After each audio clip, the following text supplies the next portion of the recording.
Segundo dados da Fundação Getúlio Vargas, o Brasil encontra-se formalmente em uma crise econômica que abala o país desde 2014. E de lá para cá, alternamos entre alívio e períodos incertos sobre a nossa economia e a economia global, eventos nos quais acabaram por impactar a vida de cada um de nós. Mas será que o responsável é só nós mesmos? Será que não estamos sendo apenas vítimas de uma crise econômica que não é nossa? A resposta é sim, de acordo com alguns economistas.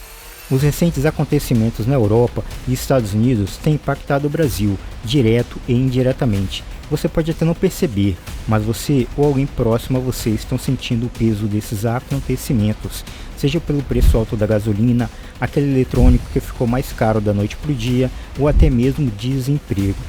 Nesse vídeo, você vai entender por que o Banco Central insiste em deixar os juros nas alturas, mesmo com a intensa pressão de autoridades econômicas e presidente da República. Irá entender também como o cenário pode ficar ainda pior com uma depressão econômica. Mas o que é essa tal de depressão econômica? Bom, para entendermos isso, precisamos antes saber o que é uma crise econômica. Uma crise econômica, em termos claros, é uma queda significativa na atividade econômica de um país, geralmente acompanhada por uma diminuição no investimento, aumento no desemprego e uma sensação geral de incerteza na economia. Dessa forma, quando isso acontece em um país, isso significa que a situação econômica do país está piorando. Se continuarmos nessa situação, poderemos enfrentar um cenário muito mais caótico, que é uma depressão econômica. Mas o que caracteriza de fato uma crise econômica? Quais os efeitos desse fenômeno? E o mais importante, como isso pode fazer estrago na sua vida e no seu bolso? Antes de mais nada, é importante lembrar que a economia funciona como ciclos. O período próspero é chamado de expansão, onde a economia cresce e se desenvolve. Já a recessão, que de forma bem simplificada, é uma crise econômica na qual há redução da renda das famílias, do nível de emprego e da atividade empresarial de forma geral. Resumindo, nem você que está assistindo escapa dessa crise econômica. Isso pode acontecer por diversos fatores. Não existe uma causa única. Ela pode acontecer por uma grave crise sanitária internacional, por guerras ou por mudanças nas políticas governamentais. Mas não importa o motivo, o fato é que em uma crise econômica as pessoas evitam gastar mais, pois não sabem o que acontecerá no futuro. Dessa forma, nós priorizamos o que é mais essencial para nossas vidas, como alimentação, saúde, moradia, etc., sendo este o primeiro sinal de uma crise econômica. Ao se sentirem inseguras em relação aos rumos da economia, as pessoas evitam gastar com itens que não são de primeira necessidade. E só para você ter uma ideia do efeito cascata que isso tem, por exemplo, se todo mundo decide cortar as despesas com lazer durante as crises econômicas, as empresas de entretenimento como a Netflix irão sofrer com um número menor de assinantes. Com menos assinantes, o lucro cai. A empresa para de crescer, começa a ter prejuízo, precisa parar de investir, força a empresa a ter que cortar mais gastos com funcionários ou até mesmo fazer demissões, gerando mais emprego ainda. Isso faz um efeito cascata e toda a economia geral sofre. Ainda temos o aumento nas taxas de juros. Como podemos ver, na data de produção desse vídeo, as taxas de juros no Brasil são uma das maiores do mundo. Esse detalhe já demonstra que o Brasil pode sim estar em uma crise econômica muito pior do que os outros países, porque os juros aqui não estão subindo somente porque a inflação está alta. Esse é só um dos motivos. Além de tudo isso, temos um descontrole fiscal, que só aumenta, e a vontade dos políticos para resolver essa situação é mínima. Fora a queda no consumo e o desemprego elevado, temos a queda no poder aquisitivo, a redução de despesas de capital e a redução da oferta de crédito. Todos esses fatores juntos acabam virando uma bola de neve e, em último caso, pode levar a uma depressão, que é a fase mais grave de um ciclo econômico. Uma depressão ocorre quando o produto interno bruto, ou mais conhecido como PIB, que é a soma de todos os bens produzidos em um país, tiver uma queda de 10% ou mais, do seu pico até o vale, ou seja, do seu ápice de produção até o pior cenário possível. Isso é considerado como uma depressão econômica. Ela também pode ser percebida quando ocorre um período de queda na economia, com duração de 4 anos ou mais, sendo que a depressão acontece quando se tem uma recessão econômica muito mais severa e prolongada. Dessa forma, a depressão econômica é caracterizada pela piora na produção, aumento significativo do desemprego, muitas vezes podendo ultrapassar os 20% em algumas regiões, queda nos lucros e a redução do poder aquisitivo da sociedade por um período muito maior. A depressão econômica mais conhecida foi a de 1929, um período de crise financeira global que durou cerca de uma década, afetando a maioria dos países do mundo. Ela começou com o colapso do mercado de ações nos Estados Unidos, que amargou quedas expressivas na Bolsa de Valores de Nova York no dia 24 de outubro de 1929, quando a bolsa caiu mais de 43 pontos e chegou a ter mais de 13 milhões de ordens de ações à venda de uma só vez. Esse dia foi conhecido como a Quinta-feira Negra. A partir desse dia, a Grande Depressão teve um impacto significativo na economia mundial. Mas será que a crise econômica atual aponta para uma depressão? O que se passa no mundo para entendermos o cenário atual? Mas quase todos os economistas concordam que as crises econômicas fazem parte do longo ciclo que as economias atravessam, a fim de crescer organicamente. As economias continuarão a crescer até que algo aconteça que a faça expandir ou encolher. Há muitas razões para isso acontecer, tais como guerra, pandemias ou estouro de uma bolha financeira como no mercado imobiliário de 2007 nos Estados Unidos. A economia americana não anda nada bem. O país registrou um recorde de cortes de emprego. Empresas como Google, Amazon, Microsoft, Twitter e Meta demitiram mais de 50 mil funcionários em 3 meses. A justificativa para isso foi a desaceleração econômica. A inflação no vizinho do norte, nos últimos 3 meses, teve um registro de 6,4%, e esses dados foram coletados só nos primeiros 3 meses do ano de 2023. Isso pressiona o Fed, o Banco Central americano, a intervir na economia, aumentando as suas taxas de juros. Com os juros mais altos, acabou afetando o setor bancário americano. Um dos maiores bancos dos Estados Unidos e um dos mais antigos também, o Banco do Vale do Silício, o SVB na sigla em inglês, quebrou em apenas 48 horas, causando um pânico generalizado na Bolsa de Nova York, fazendo as ações dos bancos terem perdas expressivas nesse dia. Isso acabou afetando outros bancos como Signature Bank, que também teve a sua falência decretada logo depois. Uma verdadeira caça às bruxas, que parece ter afetado os bancos na União Europeia. Um dos bancos mais tradicionais da Suíça, o Credit Suisse, atravessava uma crise de confiança após um prejuízo de 15 bilhões. O estopim foi o anúncio do presidente do Saudi National Bank, que informou que não mais colocaria capital no banco. A ausência de um socorro visível disparou o alarme, e o prejuízo só não foi pior porque foi socorrido rapidamente com a aquisição do banco pelo UBS.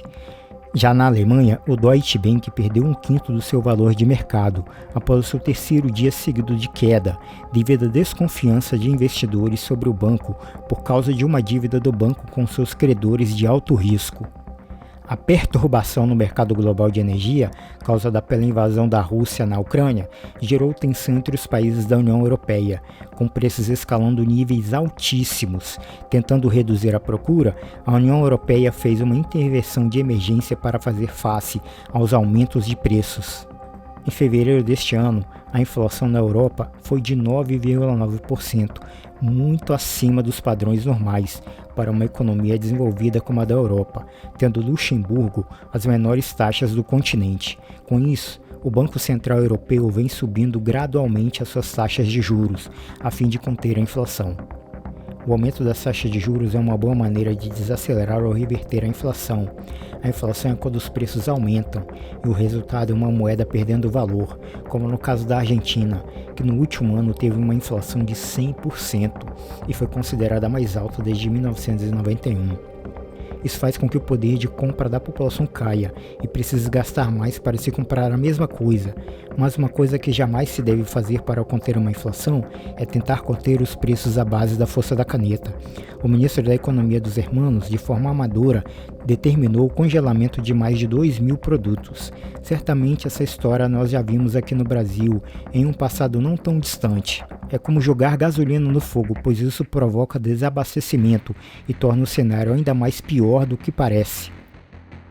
Por mais que se reflita sobre isso, a conclusão é uma só: a inflação é ruim para o consumidor e para a economia, mas tentar solucionar à base de uma canetada certamente não resolve. Por aqui, parece que nós aprendemos a lição, porque a inflação é persistente na pós-pandemia e o Banco Central inverteu a sua política e começou a aumentar os juros logo nos primeiros sinais de inflação. Mas, será que o nosso cenário é melhor ou pior do que o cenário americano ou europeu? Para entendermos a crise de hoje, temos que voltar um pouco na história, e nem é preciso ser tão experiente para lembrar da nossa última crise econômica, que ocorreu entre 2014 até o final de 2016.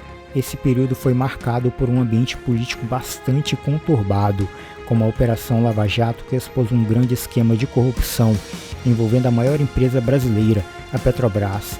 Foi marcado também pela forte queda do PIB, de mais de 9%, desemprego recorde, medidas fiscais mirabolantes, como a redução das taxas de juros na base da canetada, no intervencionismo de preços e a mais famosa delas, as pedaladas fiscais, que culminou no impedimento da presidente da época, marcando o início de um momento extremamente desafiador para a nossa economia, que encontra-se formalmente em recessão desde o segundo semestre de 2014, segundo dados do CODACE da Fundação Getúlio Vargas. Após isso, pouca coisa melhorou de lá para cá. A pandemia de Covid-19 causou choques na cadeia global de suprimentos e a economia mundial desencadeou a maior crise econômica em mais de um século. A crise levou a um aumento drástico na desigualdade entre os países e dentro de cada um deles. Dados preliminares indicam que a recuperação pós-crise será tão desigual quanto seus impactos econômicos iniciais e que as economias emergentes e grupos economicamente desfavorecidos precisarão de muito mais tempo para recuperar as perdas de renda e de meios de subsistência induzidas pela pandemia. E nem saímos de uma crise e entramos em outra.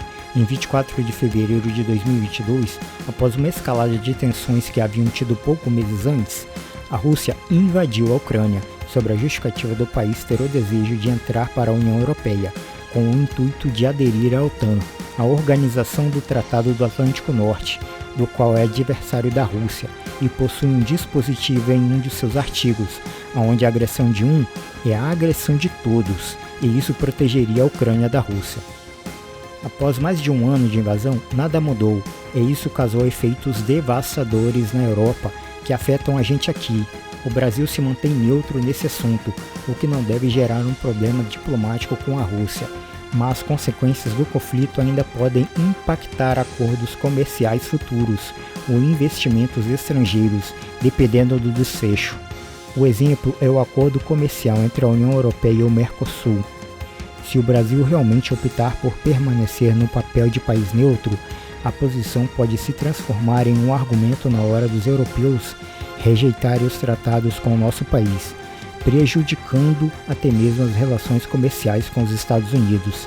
Ainda temos o fato de que a Rússia é o segundo maior exportador de petróleo do mundo, e um conflito envolvendo o país prejudica o fornecimento e pressiona os preços do barril do petróleo para cima. Esses preços acabam refletindo aqui, com o aumento do preço da gasolina, porque a Petrobras segue uma política de paridade internacional de preços. Esses aumentos elevam a inflação, que está em um patamar elevado desde 2022. Ainda temos outros fatores que vêm de fora e afetam o Brasil. Por exemplo, com o aumento das taxas de juros americana, os investimentos no nosso país tendem a cair, pois os investidores estrangeiros consideram que os títulos americanos são os mais seguros do planeta, então o dinheiro é retirado daqui, diminuindo a circulação de dólares, o que pressiona ainda mais a cotação do dólar. Para que o país possa ser mais interessante para os investidores, o Banco Central precisa ter taxas maiores que a americana. Isso se chama diferencial de juros. Além disso, a taxa de juros alta tem o objetivo de desaquecer a economia, a fim de conter a inflação, além do desequilíbrio fiscal do governo, que impede essa taxa de baixar. Como a taxa de juros é uma taxa de referência, ela é a base para os títulos do Tesouro Brasileiro, e nenhum investidor estrangeiro irá comprar os títulos do Tesouro sem receber um alto prêmio por isso. Apesar de não parecer, o dólar tem um impacto direto na vida de todos os brasileiros. Por exemplo, o pão que a maioria dos brasileiros consome todos os dias é produzido aqui, mas o trigo, que é um insumo básico para a produção de pães, vem ao Brasil por meio de importação. Dessa forma, uma valorização da alta do dólar pode acarretar a alta do preço do pão para o consumidor final. Sem sombra de dúvidas, os acontecimentos externos na Europa e nos Estados Unidos acabam nos afetando de uma forma que nem imaginamos. E você, o que achou do vídeo? Você acha que essa crise vai passar logo? Ou isso pode piorar mais ainda? A sua opinião tem valor, então deixa lá aqui embaixo nos comentários. Um abraço e nos vemos no próximo vídeo.